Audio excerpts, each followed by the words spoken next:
Сайн байцгаана гэх юм үзэгчтэй. Цагийн хурд мэдээллийн хөтөлбөр эхэлж байна.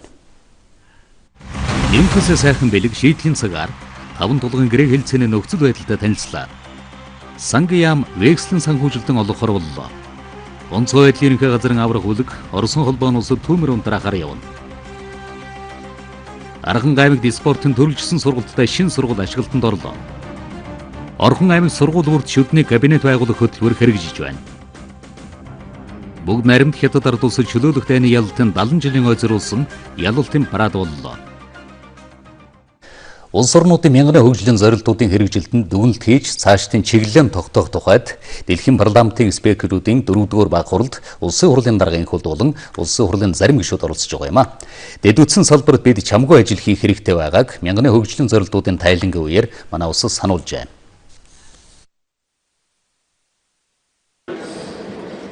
Дэлхийн парламентын спикерүүдийн ээлжит баг хуралд оролцогчдын дүгнснээр бол зарим улс орн мянганы хөгжлийн зорилтод тусгагдсан зүйлсээ ихэнхийг нь хэрэгжүүлж чадаагүй байна.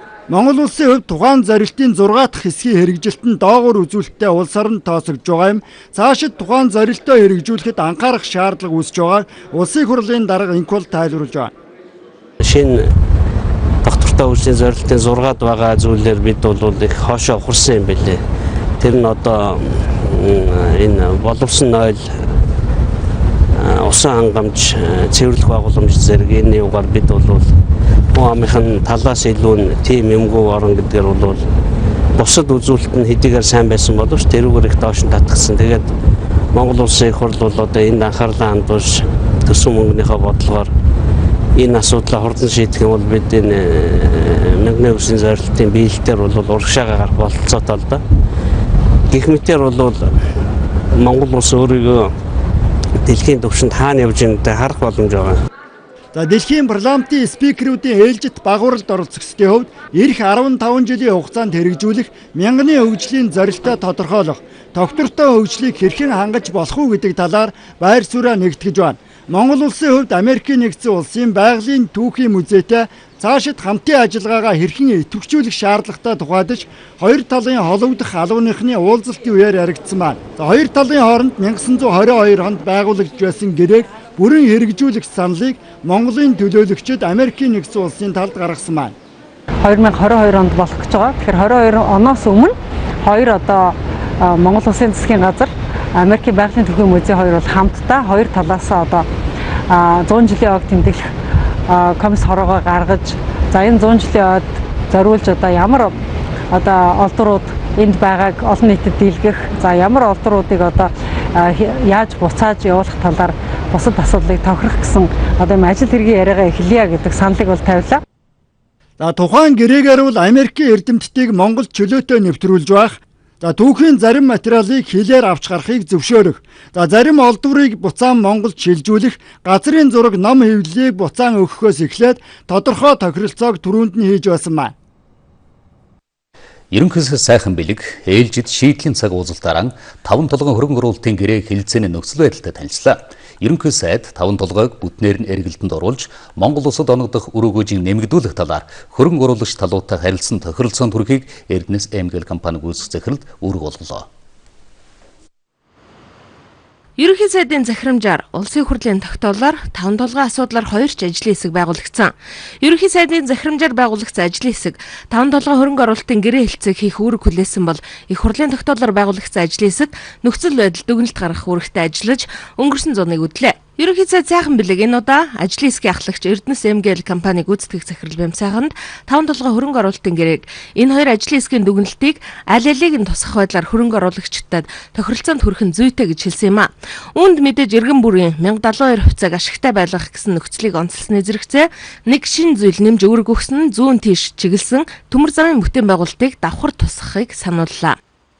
Ажлын хэсгээс гаргасан чиглэлийн дагуу энэ 5 толгойн орд газрыг ордыг бүхлээр нь нэгдсэн том бассейныхын хэмжээнд ашиглах юм чиглэлтэй байгаа. Тэгээд энэ чиглэлээр бол ерөнхий сайдаас байгуулагдсан ажлын хэсэгт бол өдөр тутмын зааж өгсөн байгаа. Тэгэхээр зүүн чиглэл рүү явах төмөр замын энэ яриа хэлцээг бол бас цаг хугацааны хувьд бол бас хамтдаган явуулах. За болж игэл эх жилийн хавраас бас бүтээн байгуулалтын ажлыг нэхлэх энэ чиглэлээр бол бас Японы талын хөрөнгө оруулагч талтай бол ажиллах ийм шаардлагатай. За урагшаа явж байгаа төмөр зам энэ 5-7 орд газруудын одоо байгаа чиглэлээр нь бол ажиллах энэ чиглэлүүдийг бол Хятадын Шанхай компанитай бол үргэлжлүүлж яриа хэлцээрээ хийх ийм чиглэлээр бол яриа хэлцээгээ бол үргэлжлүүлэх ёстой. Таван толгойн асуудал олонний анхаарлыг татаж байгаа энэ үед ерөнхий сайд сайхан бэлгийг Хятад улсад айлчлах үеэр таван толгойн гэрээнд гарын үсэг зурх гэж байна гэх мэдээлэл тарсан. Энэ мэдээлэлд ерөнхий сайд сайхан бэлэг албан ёсны тайлбар хэлээ.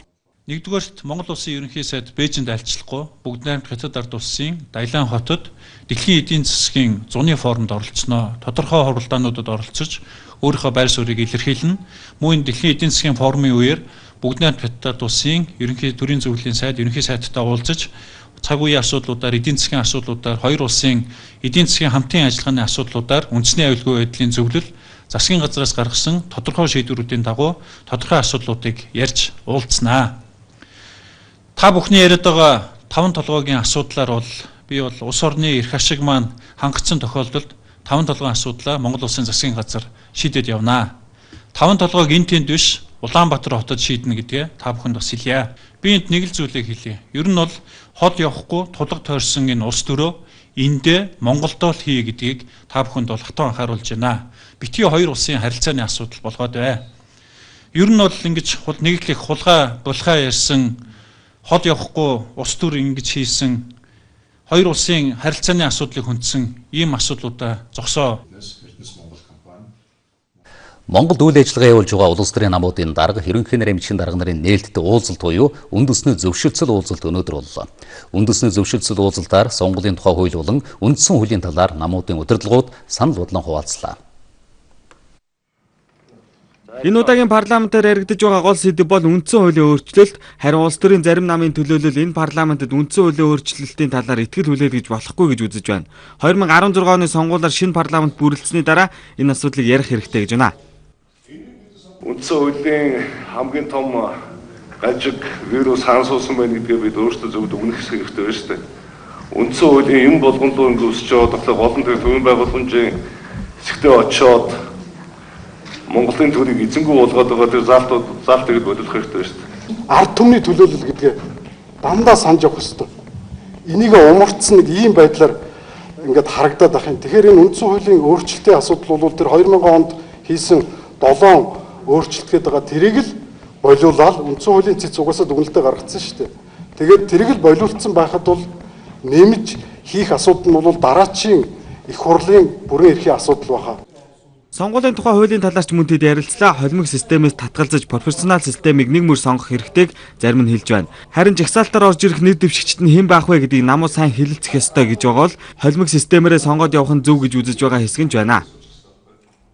Өнөөдөр улс орны одоо улс төрийн нөхцөл байдал, нийгмийн эдийн засгийн байдал, улс төрчдийн төлөвшил, одоо энэ парламентын байж байгаа байдал, гэх мэтлэнгийн энэ олон зүйлээс хараад үзэхдээ яг тухайн тохиолдолд бол одоо бид энэ саяын сүүлд авч ирж үзсэн холимог тогтолцоогоо өнөөдөр ядаж нэг 2 сонгуул дамжуулаад бас нэг урд их одоо алдаа мадгийг арай жоохон гайгүй болгоод ингэж яваад тэгээд энүүгээрээ дамжаад дараа нь профессионал тогтолцоо руу явах хэрэгтэй гэж ингэж ойлгодог. Мажоритар тогтолцоог хувь нийлүүлсэн тогтолцоотой нийлүүлээд холимог гэд бүх юм нь холимог. Нийгмийн эдийн засгийн байдал нь холимог, сонгуулийн тогтолцоо нь холимог, улс төрийн намуудын тухай хууль нь холимог. Ер нь бол бүх хуулиуд нь холимог. Хоёр нийгмийн хооронд нь ингэж эвцэлдүүлэх гэж байгаа юм шиг байна. Хэрвээ сэргэлжилтийн үед дууссан бол энийг одоо ойлгохоор цаг болцсон юм байна. Улс төрийн намууд тал тийшээ хард суугаад байх биш. Бас ярилцах асуудлуудаа ярилцаж, ойлголцох зүйлээ ойлголцож, нэг байр суурьтай болох зүйл дээр нэг байр суурьтай болж улс орныхоо төлөө нэг одоо ийм шийдлүүдийг гаргаж явж явах ёстой гэж ингэж үзсэн. Дээрх хоёр асуудлаас гадна парламентэд суудлагүй намууд одоогийн парламентын гишүүдийн ёс зүй төлөвшлийн талаар шүүмжлэлтэй хандаж байсан. Мөн улсын их хурлд суудалтаа намуудын эрх ашиг, төрийн эрх ашигаас дээгүүр тавигдаж байгаагч шүүмжилж байлаа.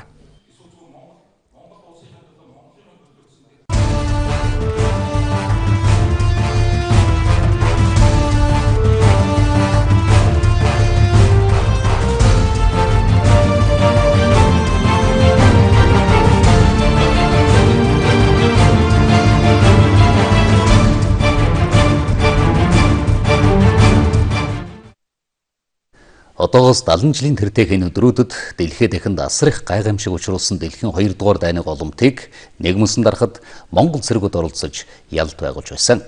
Энэхүү түүхт ялдад зориулсан үндтөлийн жагсаал бүгд наримт Хятад ард улсын төв талбайд болж Монгол Улс ерөнхийлөг сахагийн элбэгдэрч тус улсын дарга Си Цзиньпин урилгаар оролцлоо. Монголын медиа агентлаг энэ үйл явдлыг Хятадын төв телевиз, CC телевизийн онцгой хэрэгтэйгээр шууд дамжуулан үзүүллээ.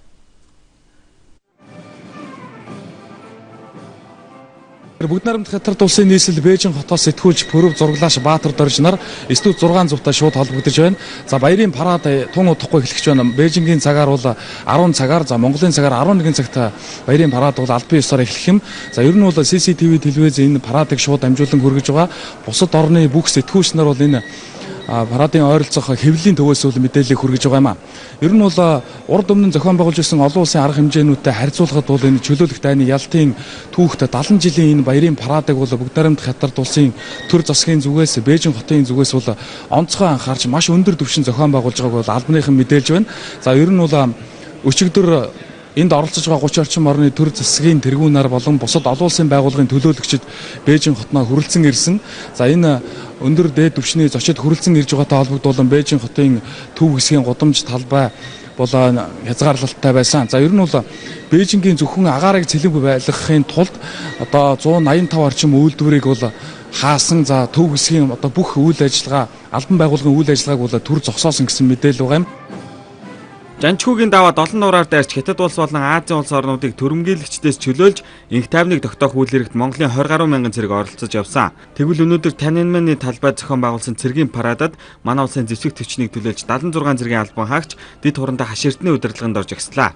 Чөлөөлөх дайны ялтын 70 жилийн өн үйл ажиллагаанд Оросын албаны улсын ерөнхийлөгч Владимир Путин, бүгд найрамдах Солонгос улсын ерөнхийлөгч Пак Кын Хэ, бүгд найрамдах Казахстан улсын ерөнхийлөгч Нурсултан Назарбаев зэрэг гадаадын 30 орны төр засгийн тэргүүн, 19 орны өндөр дээд түвшний засгийн газрын төлөөлөгч, олон улсын байгууллагын тэргүүнүүд оролцож байна. Монгол улсын ерөнхийлөгч захиаг элбэгдэр Жаслин парадын дараа бүгд найрамдах Хятад ард улсын дарга Си Цзиньпин, бүх Хятадын ардын төлөөлөгчдийн их хурлын байнгын хорооны дарга Жан Дюзянтай уулзгаар төлөвлөсөн байна. Хятадын ард түмнийг чөлөөлөх дайны шийдвэрлэх хоёр гол тулааны нэг нь чуулалт хаалга, жанчхүүн давааны чиглэлд болсон. За 1945 оны 8 дугаар сарын 19-ноос 20-нд болсон энэхүү шийдвэрлэх тулаанд амир сэтсэн Монгол зөвлөлтийн дайчдад зориулсан бунхан цэцэрлэг түрээлэн Хятадын ард түмэн байгуулжээ. Үзэгчтэй Монголын медиа агентлаг бүгд найрамдах Хятад ард улсын Бээжин хотоос 400 гаруй километрийн зайтай Хэбэй мужийн Жэмбэй сумаас үзэгч та бүхэнд мэдээлж байна. Тэгэхээр за бидний ард харагдаж байгаа энэ дурсгалт одоо бунхан цэцэрлэгт бол Монгол улсын 13 баатар, за мөн зөвлөлт холбоот улсын 53 баатарын гавьяаг бол мөнхжүүлсэн юм. Энэ талаарх дэлгэрэнгүй мэдээллийг одоо үзүүлье. Бидний сурвалжилсан бунханд цэцэрлэгт хүрээлэн байрлаж байгаа жанчхүүгийн даваа орчимд Япончууд 1935-аас 1940 оны хооронд 40 мянган хятад иргэнийг дайчлан 35 км өргөн 10 км гүн бэхэлсэн Арион, за 20-од тулгуурт байр, их бөө, пулеметийн галын 24 цэг байгуулж байсан. Өөрөөр хэлбэл жанчхүүгийн даваа байлдааны гол түшиж газар нь байсан юм. 1945 оны 8 дугаар сарын 19-ноос 20-нд за зөвлөлт Монголын хамтарсан арим Японы армийн хооронд хар салхины аманд шийдвэрлэх ширүүн тулаан болж холбоотны армийн ялалтаар төгссөн. Энэ тулаанаар за Японы талаас 860 гаруй хүнийг буулган авч үүнээс 200 гаруй нь тулдааны талбарт амиа алдсан байна. За мөн зөвлөлтийн улаан армийн 54 дайчин, Монголын ардын цэргийн 13 дайчин амирсджээ. Хятадын төрийн зөвлөлийн дотоод явдлын яамны сайдалсан Шэ Жуай Зай Монгол зөвлөлтийн дайчдын гавьяа үн мөнхөд оршихыг бэлэгдэж эрхэмдээ тэв найрамдал ариун улаан халуун цус гिचлэн чөлөөлөх дайны хамтын ялтын гавьяаг шүлэглэн өөрөө бичсэнийг цамхгаас харж болно. 3 орны хамтын ялтыг бэлэгдэн 28.8 м өндөр цамхгийн орой дээр 3-5 хошуу байрлуулсан.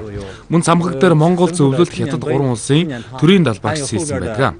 1945 онд байгуулсан цамхгыг 1957 онд өргөтгөн шинжилж 13 га бунханд цэцэрлэг түрээлэн болгосон юм а. 1945 оны 8 дугаар сарын 19-ноос 20-нд болсон шийдвэрлэх тулаанд амь насаа алдсан Монгол зөвлөлтийн 66 баатрын дурсгалыг жанчхүүгийн даваанд мөнхжүүлсэн ч гэлээ. Дайны дараа ирж үзэж сонирхдог хүн ховорхон байсан. Тиймээс 372 мянган хүн амтай Жамбай сум бунхан цэцэрлэгт хүрээлэн цаашид ялалтын өлгийн нутаг болгож аялал жуулчлал хөгжүүлэхээр төлөвлөсөн. Цамхагаас 100 метрийн зайд Монголын 6, зөвлөлтийн 54 баатрын бунханг байгуулжээ. Одоогоор тус бунхан олон нийтэд нээлттэй болоогүй байгаа засаж сайжруулахаар ажиллаж байгаа юм байна. Чөлөөлөх дайны ялалтын 70 жилийн ой хүрээнд Монгол цэрэг музейд бид ялуу өдөрлөг боллоо. Дайнд оролцож исэн Ахмад Айчид залуу үеийнхний хамтарсан энэ уулзалт тус гар тогтнол эрх чөлөөний үнц нь учир шалтгааныг оюутан залууст амьд гэрчтэйгээр түүхэн үзмөртэйгээр танилцуулсан сонирхол татж байсан юм а. Монгол цэргийн музей дайны үеийн холбооны хэрэгслүүдээр бүхэл бүтэн булан байгуулжээ. Улаанбаатараас халах гол хүртэл холбож байсан радио станц, чөлөөлөх дайны үед 2 том дивиза холбодог байсан шугам зэрэг үн цэнтэй үзмрүүд энд байна. Холбоочин Баточир өөрийнхөө эдэлж хэрэгжилж байсан холбооны хэрэгслээ ингэж тайлбарллаа. За энэ бол лонхдаг шугамын модон зоодог энэ лонхон дээгүүр бол байнгын шугамыг татдаг. Байнгын шугамаар харилцсан энэ холбоо бол ер нь их олон километр харилцаж чадна да 400 км харилцаж чадна. Нөгөө шугам тасархаар амаараа холбодог Жанчбаатрын түүх. Жанчбаатрын дээр холбоо бол энд байна. ПТФ толгой гэдгээр юу утсан холбоо хос шугам 500 м тий 500 м одоо урт утас байдیں۔ Энэ дэлбэ холбоо. Энэ холбоог бол холбоогоор фронт руу холбоо барьж угаад тасралтын зэрэг амаараа зууж Баатар болсон юм байгаа юм. Максрын Жанчов. Украины фронтон дээр нэг холбоочин хүн холбоогоо тасралтын зэрэг шүдэн дээр хоёр тасарсан утсан шүдэн дээр зууж холбоо барьж исэн юм түүх байгаа. Энийг бидэн зааж исэн шүү. Энэ зааж исэн энэ туршилгаар Максрын Жанчов одоо холбоо барьсан гэж боддог юм. Чөлөөлөх дайны үед шархсан цэргүүдийг хээрийн эмнэлэгт хэрхэн эмчилж байсныг Батмөх хуучиллаа. Гэхдээ майхан барьсан энэ тогтоо хэсэг бол хүнд шархтнуудад зориулсан арын хэсэг. Харин хөнгөн шархсан цэргүүдийг 7 хоногийн дотор эмчлэн дайны талбар руу буцаан мордуулах үүрэг цэргийн эмнэлгийнхэнд оногдож байжээ. Би тэр үед 17 настай байсан. Хөгжмөн хүн шүү дээ би. Хөгжмөн хүн бол тэр энерги үйлчлэн гэдэгт бүртгэдэг. Байлдааны үед хөгжмөнийг бол ямар ч дайсан алдаггүй. Эмнэлгийн хүнийг бол ямар дайсан алдаггүй. Эмнэлгээс хуралтай байсан. Тэгээ хурлын тогтоолтой. Ингээд тэр 12 хүнээ би аваад тэр 4 машин хоосон машины нэгэн дээр наваад явсан. Тэгээд очиод тэр ард талд очиод халзан гомсор ингэж манай эмч байсан. 2 совлогчтой. Би бол тэр сэргийн талаас нь тусалдаг сентарын үрг гүйцэтгэдэг байхгүй. Түүхэн баримтуудын үзлээ харлаа их гой санагдаж байна. Тэгээд дээр үед биднийг хамгаалан туулж байсан ах нараараа бахархаж байна. Бодвол байгаа бууцсыг яг тэр үе байлж байгаа яг оков шиг яг тэр үеийг надад санагдуулсан. Тэгээд тэр нь маш таалагдсан. Амьд гэрчүүдийн энэ яриа, энэ дурсамж музей ямар ч үнэтэй үзмээрээс илүүтэй түүхийг өгүүлнэ. Ялалтын ухааг эх орондоо авчирсан ийм дайчид дэлхийн улс орон бүхэнд байгаад байдаггүй гэдгийг залуу үеийнхэн харж мэдэж бахархаж байсан юм а.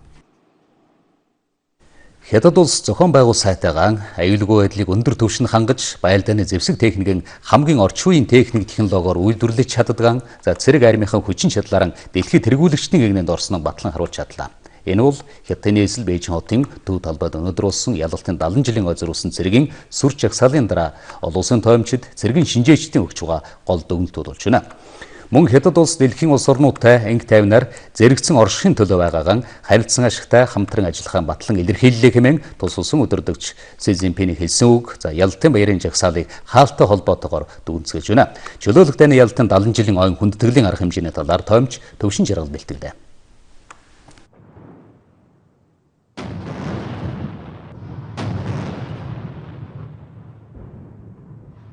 За Бээжин хотын төв талбай буюу Тяньаньмэний талбайд бүгд найрамдах Хятад ард улсын төрийн талбайг мандуулж их буугаар 70 удаа галлан Японыг эсэргүүцэх дайн болоод дэлхийн фашизмын эсрэг дайны ялалтын 70 жилийн ойд зориулсан цэргийн жагсаал эхэлсэн юм а. Хятадын өдөрдөгч Си Цзиньпин цэргийн жагсаал эхлэхээс өмнө хэлсэн үгэндээ тус улс их таймныг эрхэмлэж байгааг илэрхийлэн зэвсэг түвшнийхээ тоог 300 мянгаар бууруулж 2 сая төгрөгөөр мэдгдсэнийг нь олон улсын хэвлэлүүд онцлон тэмдэглэж байна. За Хятад улс батлан хамгаалах зардлынхаа хэмжээгээр дэлхийд Америк нэгдсэн улсын дараад бичигдэгч зэвсэгт хүчний зэрэг дайчдынхаа тоогоор нэгд ордог.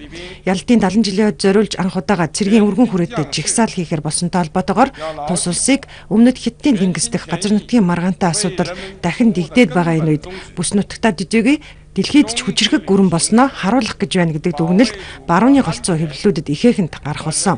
Харин Хятадын удирдагч энэ жигсаалын үеэр хийсэн мэдээлэлтэй үүнийг Ницаахыг чармаан инхүү цэргийн тоогоо бууруулах амлаа гэдэг тайлбар олон улсын таймчдын зүгээс гарч байна. Хятадууд бид инхийг эрхэмлэгч ард түмэн. Хятад хичнээн хүчрэгдсэн ч дангаар ноёлон төрөмөйлөхийг хизээч хүсэхгүй. Хизээч бусад улс орнуудад зовлон шанал учруулахгүй. Дэлхийн улс орнууд нэгдсэн үндэсний байгууллагын дүрмийн зорилго зарчмуудад үндэслэн олон улсын дэг журам бүтцийг хамтын хүчээр хамгаалж, хамтын ажиллагаа, хамтын ашиг сонирхлын төлөө шин төрлийн олон улсын харилцааг цогцлох ёстой юм а.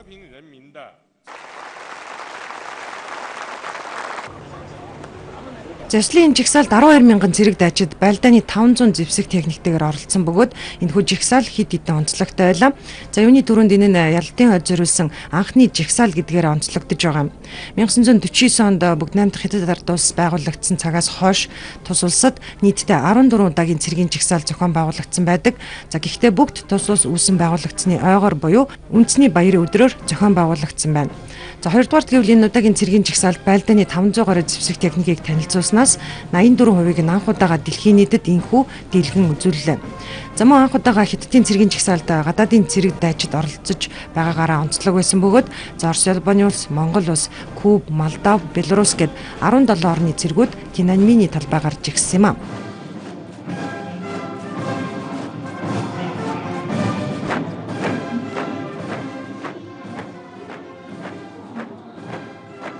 За 4-р Хятадын цэргийн их сургуулийн 2400 сонсогчоос бүрдсэн Хятадын ардыг чөлөөлөх армийн найралдуучид энэ жигсаалын үеэр 30 гаруй дугдуулсан нь бас анхных гэсэн тодтголтой байлаа. За 5-р Хятадын хүндэт харуулын эмэгтэй цэрэг дайчид мөн анх удаага энэ хүү жигсаалд оролцсон юм а. За хамгийн гол нь Японы милитаристуудын эсрэг дайтаж явсан Ахмад дайчид бол энэ хүү баярын хүндтэй хүмүүс. За тэгвэл Ахмад дайчид эндэрт зогсолгүйгээр жигсаалд оролцсныг мөн л анхны хэмээн онцолж байна. Ялтын 70 жилийн хойд зориулсан энэхүү ёслолын ажиллагаанд нэгдсэн үндэсний байгууллагын ерөнхий нарийн бичгийн дарга ЮНЕСКО, Дэлхийн эрүүл мэндийн байгууллага, тусгаар улсуудын хамтын нөхөрлөл, хамтын аюулгүй байдлын гэрээний байгууллагын удирдлагууд болоод за дэлхийн 49 орны төлөөлөл оролцсноос 30 гаруй нь төр засгийн тэргүүн нараас юм а. За барууны орнуудаас харин цөөн төлөөлөл ирснээс хамгийн өндөр түвшнийх нь Германы гадаад эрхийн сайд Флориан Фабуйсос юм. За харин Германы канцлераас Герхард Шройдер, Британий ерөнхий сайдаас Тони Блэр нар хүрэлцэн ирсэн гэдэг мэдээлэл байсан ч жигсаалын шууд дамжуулалтын үеэр тэд харагдаагүй хэвлэлүүд сануулж байна. За Америкийн нэгдсэн улс, Европын холбооны орнуудын удирдагчдад Хятадын тал албан ёсоор урилга илгээсэн боловч зөвхөн элчин сайдууд нь л энэхүү ёслолд оролцсон юм а.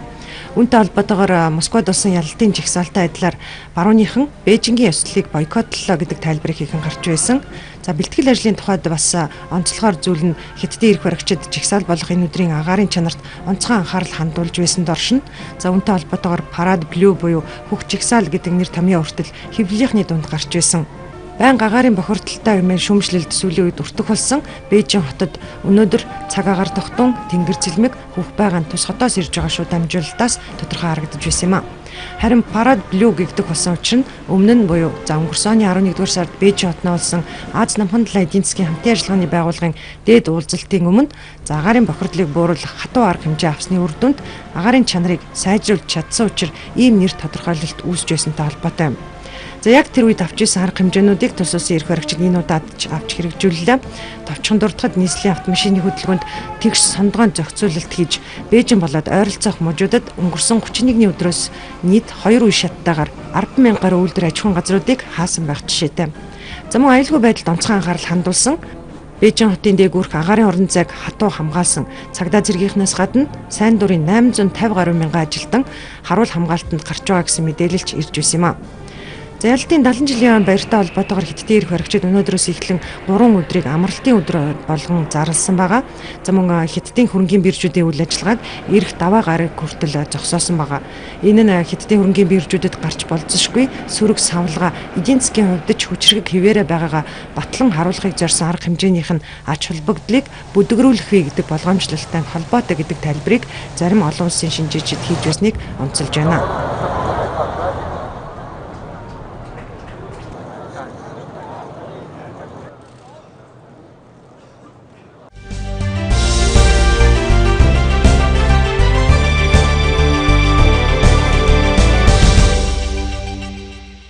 Сангаяам Арилжана 8 банкар дамжуулан 286 аж ахуй нэгжид 176.1 тэрбум төгрөгийн векселийн санхүүжилтийн олгохоор боллоо.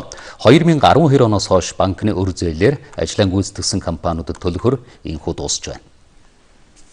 2008-аас 2014 оны төсвийн жилд бүрэн санхүүжигдээгүй нийт 235 төсөл арга хэмжээг өрийн бичгээр буюу векселээр баталгаажуулахар засгийн газараас шийдвэрлэсэн.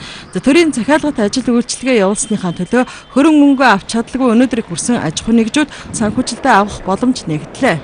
Манайх 2013 онд эрүүл мэндийн шинжилгээ ухааны их сургуулийн өргөтгөлийн барилга барь дууссан. За тэгээд анхны нөгөө юунаас үлдэгдэл санхүүжилт 270.3 сая төгрөгийн ажлын гүйцэтгэлээ жил гарan хөөцөлдөж иж авахар вексел бичигдэж байна. Цэрэндэр захирал 2 жилд хүлээгдсэн санхүүжилтээ авч чадлагүй банкнд 300 сая төгрөгийн өр тавьсан байна. За түүний нэг адил төрөөс санхүүжилтээ хэдэн он дамжин хүлээсэн олон аж ахуй нэгжүүд өрийн дарамтаас ангиж ирж байна. Тэгэхээр өнөөдрөөс эхлэн санхүүжилтээ авч чадаагүй байгаа аж ахуй нэгжүүд бол банк сангаанаас ирж векселээ бичүүлэн банкудаар явж санхүүжилт авах боломжтой болж байгаамаа. 3 аж ахуй нэгждэр бол шүүхийн шийдвэрээр бол санхүүжилтийг олго гэдэг шийдвэр бол гарцсан. MCS, Altatrest, Очиртөв гэсэн энэ 3 компани байна. Нийслэл орон нутагт санхүүжилтгүй зарцаагдсан сургууль цэцэрлэг эмнэлгийн барилгууд их байгаа. За энэ удаад энэ чиглэлээр баригдаж байгаа хичнээн барилгын санхүүжилт хийгдэж байгааг тодорхой хувиар хэлэх боломжгүйч 80-с дээш хувийн гүйцэтгэлтэй сургууль цэцэрлэгийн барилгууд багцсан гэсэн өдрөг мэдээг сангийн яамнаас өгч байна. Онцгой байдлын ерөнхий газрын ой хээрийн төмөртэй тэмцэх бүлэг Оросын холбооны улсад төмөр унтарахаар явах гэж байгаа юм байна. Манай хой төршид энэ зүүн хэд халснаас төмөр ихтэй байгаа. Тиймээс ийхүү аврах ангийн бие үрэлтгүүнээ илгээж туслах шийдвэрийг засгийн газараас гаргажээ. Яг өнөөдрийн байдлаар Оросын холбооны улсын нийт нутаг дэвсгэрийн хичнээн төмөр төртөд байгааг нарийн тогтоож гаргах боломжгүй байгаа мэдээ байна. Байдал хүндхэн байгаа учраас тус улсын онцгой байдлынхан өдөр шөнөгүй ажиллаж байгаа. Одоогоор 20 орчим байршил төмөр асч байгааг Оросын холбооны улсаас Монгол улсад суугаа элчин сайдын яамны хэвлэл мэдээллийн аташаа хэлж байна. Манай улсын онцгойхон бүх нөөц бололцоогоо дайчлан ажиллаж байгаач төмрийн голомтыг устгаж чадахгүй л байна. Хамгийн хүндрэлтэй төмрийн голомтууд бурайд улсад байна. Ялангуяа байгаль нуур орчмын бүс нутагт хурц унтраагаад хэцүү газруудад асч байгаа учраас байдал хүндхэн байгаамаа. Нөхцөл байдал ийм болсон учраас нэгдүгээр хөрс сэргэлдээ улсууд гэдэг утгаараа хүнд хэцүү үед нь тусламж илгээж дэмжиж, хоёрдугаард хөлийн бүс нутгаа төмрөөс урьдчилан сэргийлж давхар арга хэмжээ авахар засгийн газраас аврах ангийнхныг явуулахар ийхүү шийдсэн байна. За тэднийг өнөөдөр үдэж гаргалаа. Нэг даалгавар бол онцгой даалгавар. Хэл усын зарим сайн мэдэхгүй, зан заншлыг мэдэхгүй, газар орныг сайн мэдэхгүй ийм газар та бүхэн очиж өөр гүйцэтгэн Монгол улсаа төлөөлж ажиллана. Үнэн сэтгэлээсээ жинхэнэ ёсоор тэнд өөргөө гүйцэтгэж ажиллах шаардлагатай. Яг одоогийн байдлаар манай Завхан аймгийн Тэс сумантай хилж байгаа нутгаар төмөр маш хил тулаад ирсэн байж байгаа. Ийм учраас бид бас тодорхой албан хаагчд бол хөлийн цайг гаргаад хоёр улсын байгуулсан гэрээний хооронд өглөөдөө гаргаад өдөртөө оройдоо босч хийж байгаа төмөрийг унтраах ажиллагаа 3 тоног дээр үргэлжилж байна. Бүрэлдэхүүний хувьд бол 50% бүрэлдэхүүнтэй явж байгаа. Техник хэрэгслийн хувьд бол Монгол улсаас яг өөрсдийн хэрэгэлдэг багш техник хэрэгслийг бол авч явж байгаа. Төмрийн бүсэд ажиллах аврах бүлгийнхэн 7 хоногийн хугацаатай явж байна. За хэрвээ асуудал даймжирч шаардлагатай гэж үзвэл энэ хугацаагаа дахин 7 хоногоор сунгах юм байна. Өвөл хаяанд ирж хаасайг үйлчлэлтийн бэлтгэлд анхаарч эхэллээ. Жилд 24 мянган хэрэглэгчээр ачаалан тэлдэг Улаанбаатар цахилгаан түгээх сүлжээт компани гэгтэл энэ үл 300 мянган хэрэглэгчийг гэрэл цахилгаанаар хангана.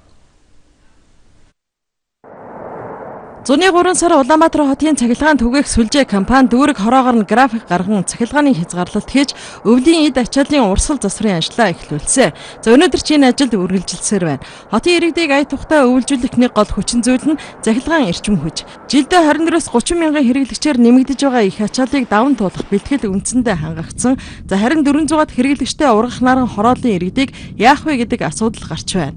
Олон жил яригдж байгаа ургах наран гэж хороолол энийг энэ төслийг хэрэгжүүлсэн Blue Sky Partners гэж компани урах наран хороол 400 гаруй хэрэглэгчийг оруулчаад байж байгаа. Айлууд орцсон. 400 гаруй хэрэглэгчийг өнөөдөр ямар байдлаар цахилгаанаар хангаж байна гэхээр байшин барилга барих төр техникийн нөхцөл нэг кран ажиллуулах, зурмын машин ажиллуулах техникийн нөхцөлийн холболтоор 400 айл оруулчихсан.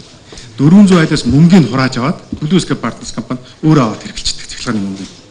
Өнөөдрийн 400 гаруй айл тог цахилгаангүй болох ийм байдалд эрсдэл үүсээд байна. Нийслэлийн удирдах ажилтны зөвлөгөөнөөр эрх өвлийн бэлтгэл ажил хотын хэмжээнд болон аслагдсан Багнуур Налах Баг ханга дүүргэдэд хэрхэн хангагдаж байгааг хэлэлцлээ. Манай хот, манай дүүргийн хариуцах асуудлууд тэр станцаас гарч байгаа дамжуулах, түгээх, хангах төрлийн одоо цаашаа шугам шүлжээ, тэдгээртэй холбогдсон насоос, хөдөлгүүр, бусад юмнуудаа бид нар бол засвар үйлчлэгийг хийгээд ингээд явж байна. Энэ жил нийслэлийн хувьд өвлийг үнэтэд авах нэг том ажил болсон хотын төвийн дулааны гол магистрал шугамаас шинжилсэн явдлаа. Замун 39 дугаар сургуульд энжимийн орчмыг төвийн шугамтай холбох ажлыг хийж гүйцэтгэсэн байна. За хотын зүгээс байгаа хөрөнгө санхүүгийн боломжинд тулгуурлаад өвлжилтийн бэлтгэлээ нугалж байгаа. Харин иргэд хагархаа цон хаалга үдээ дулаалахаас эхлээд өвлийн бэлтгэлээ базах шаардлагатай. За ингэж чадвал эрчим хүч цахилгаан дулаан төлдөг мөнгөч хэмнэх боломж гарна. Гэр хорооллын дахин төлөвлөлтийг хэрэгжүүлж байгаа Grand Line компанийн хэвлэлд хандлаа. Хотын дарга эрх мэдлийн ашиглаж, хүүгийнхэн компани бүтээн байгуулалтын ажилд шалгаруулсан гэдэг нь таашаа мэдээлэл сонгон шалгуулалт шударга болсон гэж тэд мэдэгдэж байна. Гэр хорооллын дахин төлөвлөлтийг хэрэгжүүлэх эрх авах компани юуны өмнө санхүүгийн чадамж, техник, технологиороо бусад компаниудаас давуу байж өрсөлдөх эрх болж авна. Үүний дараа иргэд хамтран ажиллах компаниас санал хураалтаар шийдэн оршин суугчдын олонхын саналыг авсан бол тухайн компани иргэдтэй хамтрах гэрээ байгуулах боломжтой болдог байна. Эдгээр үе шатыг Grand Line компанид авч Баянзүрх дүүргийн 12 дугаар хороонд дахин төлөлт хийх эрхтэй болсон иргэдийнх нь 94% тохиролцоонд хүрсэн гэлээ. Энэ 3 үе шатыг амжилттайгаар давж төсөл хэрэгжүүлэгчээр 13 онд шалгарч байсан. Тэгэхээр энэтэй холбоотой мэдээллийг гэр хорооллын хөгжлийн газар болоод тухайн үед энэ санал хураалтыг зохион байгуулж исэн одоо бичлэг баримтуудаар бас нотолж болно гэдгийг аль биесээр хэлмээр байна. Grand Line компанийн эхний ээлжинд 39 айлын 3.6 орчим га газрыг чөлөөлсөн байна. Гэтэл зарим хэвлэл мэдээллийн хэрэгслээр 250 айлын газрыг чөлөөлж иргэдийг орох оронгүй болгосон гэсэн ташаа мэдээлэл гарчээ. Оршин суугчдын төлөөллөд үүнд тайлбар өглөө. За миний хувьд бол одоо яг энэ Баянзүрх дүүргийн 12 дугаар хорооны оршин суугч. Бид хэд бол яг газраа чөлөөлсөн иргэдэн. Бид хэдэн нөхөн төлбөрөө аваад түрээсийн байрандаа амьдраад юмаа хүлээгээд болоод байгаа юм. Иргэд минь биднээс фонтойгоо зөвшөлтөж тохирч болж байна. Энэ ажил бол явагдаж байна. Хичнээн удаашралтай байгаа ч гэсэн компани зүгээс шалтгааллахгүй зүйл байна гэдгийг бид нар ойлгож байгаа. Төслийн дэд бүтцийг хэрэгжүүлж байгаа компаниудын захиргаанд өгдөг байсан тайлангууд нь үл энэ байж байна. За тэгээ одоо энэ хэд хэдэн тайлан байна. Улс дулаан дамжуулах төвүүдийн 5 барилга бол баригдсан. Дотор угсралтын тоног төхөөрөмжийн угсралтын ажил хийгдээгүй. Ажлын гүйцэтгэл бол энэ дээр 37% байгаа.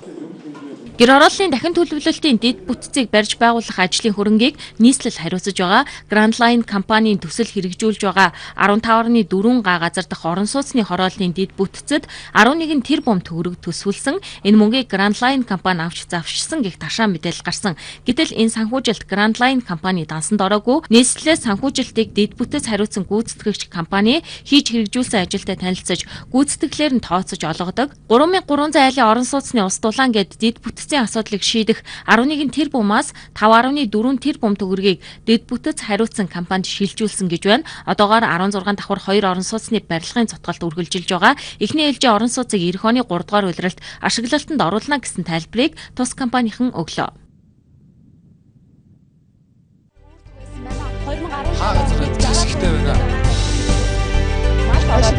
гэсэн тайлбарыг өгч байгаа юм аа.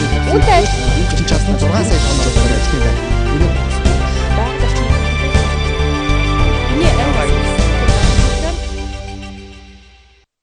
Архан гаймгийн Цэцэрлэг хотод 320 хүүхдийн суудалтай, 100 хүүхдийн дотор байртай спортын төрөлжсөн сургууль ашиглалтанд орлоо. Шинэ сургууль орон нутгийн хүүхэд залуусын бие удирыг хөгжүүлэх, ирээдүйн тамирчдыг бэлтгэх гол бааз суурь болох бүхэл нөхцөлийг хангасан байна. Спортын 11 төрлөөр гүнзгийрүүлэн сургах төрөлцсөн сургалттай дунд сургууль 100 хүүхдийн дотор байрны барилгыг улсын төсвийн 5.1 тэрбум төгрөгийн санхүүжилтээр Hera Construction компани барьж гүйцэтгэсэн байна. Нэг ээлжиндээ 320 хүүхэд хичээлэх хүчин чадалтай энэ сургууль шинэ хичээлийн жилд 500 гаруй хүүхдийг 1-12 дугаар ангидаа элсвэлэн сургалтаа эхэллээ. Спортын төрөлцсөн сургууль гэдэг утгаараа биеийн тамир спортод дуртай амжилт үзүүлж байгаа хүүхдүүд төлхөө хамрагдсан байна. Ер нь бол ихэнх хүүхдүүд маань одоо спортын сургууль гэдэг утгаар нь спортод дур сонирхолтой тийм үү? Цаашдаа амжилт гаргана гэсэн хүсэл мөрөөдөлтэй ийм хүүхд багцууд ирж байгаа. Тийм учраас энэ хүүхдүүдэд хөгжүүлээд ингээд одоо Арангаа аймагт одоо спортын 9 төрлөөр одоо ингээд сургалт явуулахад бэлэн болчиход байгаа. Улсын хэмжээнд жишг болохоос энэ сургуулийн барилга нь спортын бэлтгэл сургуульд хийхэд зориулагдсан заал талбай техник хэрэгслээр бүрэн тоноглогдсон. Тодорхойлбол жуудаа чөлөөт бүхийн татан бүхий 2 заал, сакс гар бөмбөгийн стандарт заалуудтай. Заал бүхэн хувцас солих болон ариун цэврийн өрөөнүүтэйгээр багш сурагчдын спортын бэлтгэл сургуулийг хангах нөхцөлийг бүрэн хангасан байна. За тэгэхээр биеийн тэмрийн төрөлцсөн сургуульд нь бол бусад ерөнхий боловсролын цэцэрлэгийн сургуулиудаас бол өөр онцлог давуу талууд их байгаа. Тэгэхээр яг спортоор сонирхож байгаа авьяастай тэр сурагчдыг цаашид одоо тамирчин болох хүртэлх одоо тэр боломжийг нь бол манай спортын дунд сургууль бол бий болгож байгаа. Улсын хэмжээнд спортоор төрөлцсөн 6 сургууль байдаг ч сурагчтай зөвхөн дунд ангиас нь эхлэн авдаг. Тэгвэл Архангай аймагт ашиглалтанд орсон спортын төрөлцсөн сургууль хүүхдийг 1-р ангиас нь гимнастик хөнгөн атлетикаар суйрлуулж, дунд ангиас нь спортын бусад төрлөөр гүнзгийрүүлэн суралцуулах хөтөлбөртэйгээр онцлог юм байна. Манай улсын хүн амын дунд шүдний өвчлөл хамгийн өндөр тархалттай байдаг. Ялангуяа өсвөр үеийнхний амны хөндийн ариулгыг сайжруулах талаар нэгдсэн бодлого хөтөлбөр явуулах хэрэгтэйг салбарынхан байн хэлдэг. Харин зарим орон нутгийн захиргаа хүүхдийн шүдний өвчлөлтэй тэмцэж эхэлжээ. Орхон аймгийн эрүүл мэндийн газраас өнгөрсөн онд тэгээс 18 насны 30 гаруй мянган хүүхдүүдийн дунд судалгаа явуулахад тэдний 74% нь амны хөндийн өвчлөлтэй гэсэн дүн гарчээ. Энэ нь 10 хүүхэд тутмын 7 нь ямар нэгэн байдлаар шүд цооролттой амны хөндийн бусад төрлийн өвчтэй байна гэсэн үг. Дунджаар нэг хүүхдийн 3-аас 4 шүд цоорсон эсвэл авахулсан өвчлөлтэй байсан байна. Тиймээс ерөнхий боловсролын сургуулиуд дээр амны хөндийн өвчлөөс урдчин сэргийлэх танхим байгуулах ажлыг энэ оноос хэрэгжүүлж эхний 2 сургууль шүдний танхимаа байгуулжээ. Өвчлөсөн шүдийг эрүүлжүүлэх, өвчлөлийг тасдан зогсоох, өвчлөөс урьдчилан сэргийлэх, эмчлэх гэдэг энэ бүхий цогц үйл ажиллагааг явуулах ийм боломжтой хэмжээний тоног төхөөрөмж бодис сурвалжтай ийм сайхан кабинет нэгдэж байгаад нийт эцэг эхчүүд, багш сурагчид бүгд маш их баяртай байна. Орхон цогцлбор, Баян-Өндөр цогцлбор гэсэн 2 сургууль дээр шүдний танхимыг орон нутгийн хөрөнгөөр байгуулжээ. Нэг танхимд нь 15 сэдвэрийн хөрөнгө оруулалт хийсэн. Орхон цогцлбор сургуулийн 2400, Баян-Өндөр сургуулийн 2300 гаруй сурагч шүдний өвчлөө сэргийлэх боломжтой болж байна. Хүүхдийн шүд бол уулын даатгалаас тусламж үржил авдаг ш.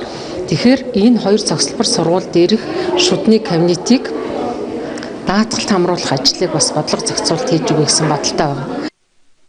Тус танхим өдөрт 20 хүүхдэд үзлэг эмчилгээ хийн. Цаашдаа бүсчилсэн хэлбэрээр үйл ажиллагааг нь өргөдөх зорилтыг тавьжээ. Зөвхөн ерөнхий боловсролын сургуулиар хязгаарлахгүй шүдний эрүүл мэндийн боловсролыг цэцэрлэгээс нь эхлэн олгох хэрэгтэйг эмчнэр хэлж байна. Эцэг эхчүүд хүүхдийн сүүн шүд ургаж эхлэх үеэс хүүхдүүдийн амны хөндийг зөв тогтмол цэвэрлүүлж сургах хэрэгтэй. Түүнчлэн шүдний өвчлөл хүүхдийн бие балдрын өсөлт, оюуны хөгжилд сөргөөр нөлөөлдөг болохыг мэрэгжилтэн сануулж байна. Хүүхдийн шүд цоорох өвчнөд бусад аймагуудад тэмцэж байна. Өнгөрсөн 3 дугаар сараас эхлэн Дорнод аймгийн Чавс хотын захирагчийн санаачлагаар хүүхдүүдийн одоо шүд сурах өвчний тархалтыг бууруулах хаягыг зарласан байгаа. За тэд тэгээс 18 насны хүүхдүүдэд амны хөндийн үзлэг эмчилгээг үн төлбөргүй хийж байна. Аймгийн хэмжээнд 18 хүртэлх насны 25 мянган гаруй хүүхэд байдаг. Хаан уул үндэсний лаборатори сургуульд хүүхдийн шүдний эмнэлэг ажиллаж эхлээ 6 сар болж байгаа юм байна. Өнгөрсөн хугацаанд энэ эмнэлэгт 6061 хүүхэд үзлэгт хамрагдсанаас 1000 гаруй хүүхэд эмчилгээ илгээж ирүүл болсон байна. Чавс хотын ерөнхий боловсролын сургуулийн төгсөх ангийн сурагчид урдчлан сэргийлэх үзлэгт зайлшгүй хамрагддаг төвшил тогтжээ. Энэ хавар гэхэд төгсөх ангийн 600 орчим хүүхэд эмчилгээ илгэсэн байна.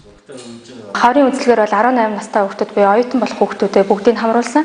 Оюутан болох хүүхдүүдэд одоо хамруулахад 861 хүүхэд нийтдээ хамруулсан. 861 хүүхдээс өвчлөлтөй гарсан хүүхдүүдэд эрүүлжүүлсэн байгаа. Тэгээ өвчлөлийн одоо эрүүлжилтийг ер нь бол 70% та хийж явуулсан. Одоо оюутан болоод ингээ явж байгаа хүүхдүүдэд бүгдийг баг эрүүлжүүлсэн байгаа. За тэгээд одоо энэ намрын үзлэгээр бол бид нэр сургуульд элсэн орж байгаа 6 настай хүүхдүүдэд хамруулж байгаа.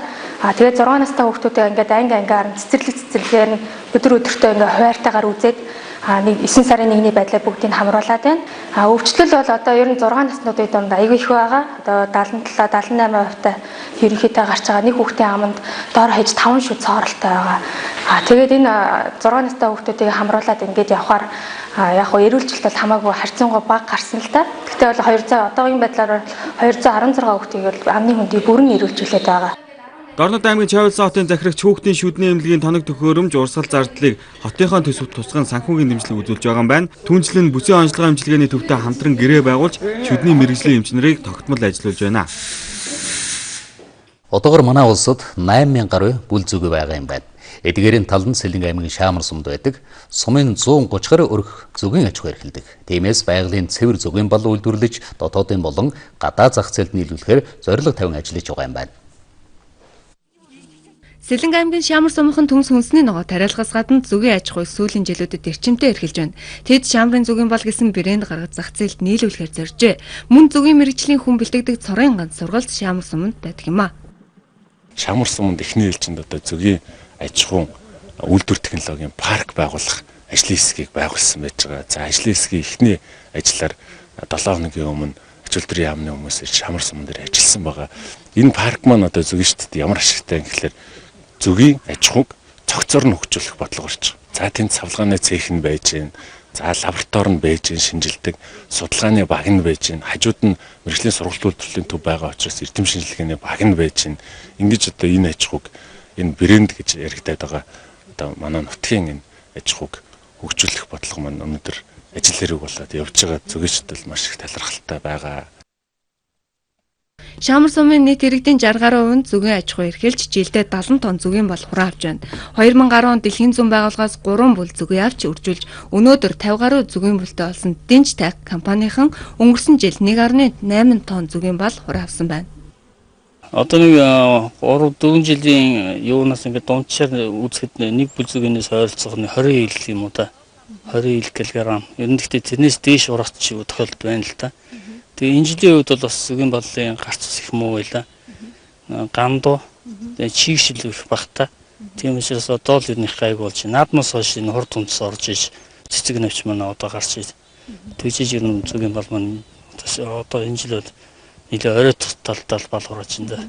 Анх намайг зүгийн чинь болж байхад захиргаалтын үед бүгдээрээ төрийн албаны зүгийн малдаг байна. Их зүгийн наач явж байгаа ш. Албаны зүгийн малдаг байлаа. Зах зээлд ороод зүгийн бол хувийн аж ахуй шилжсэн.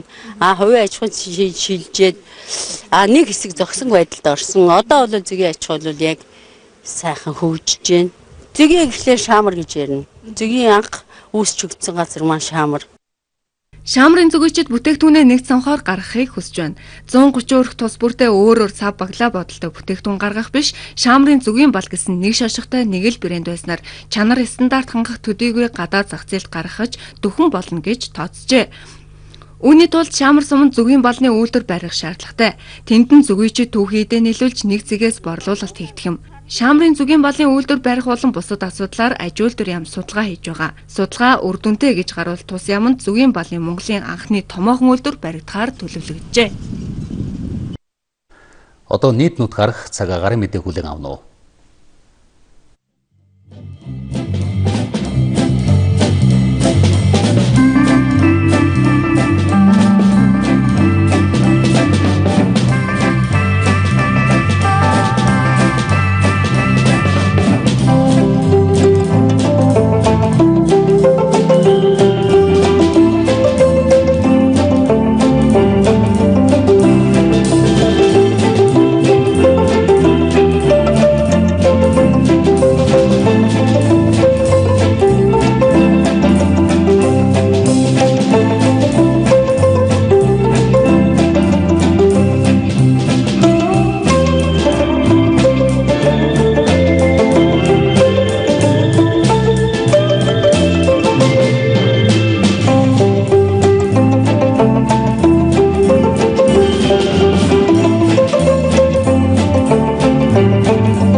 Цагийн хүрд мэдээллийн хөтөлбөрөөр та бүхэнд хүргэлээ.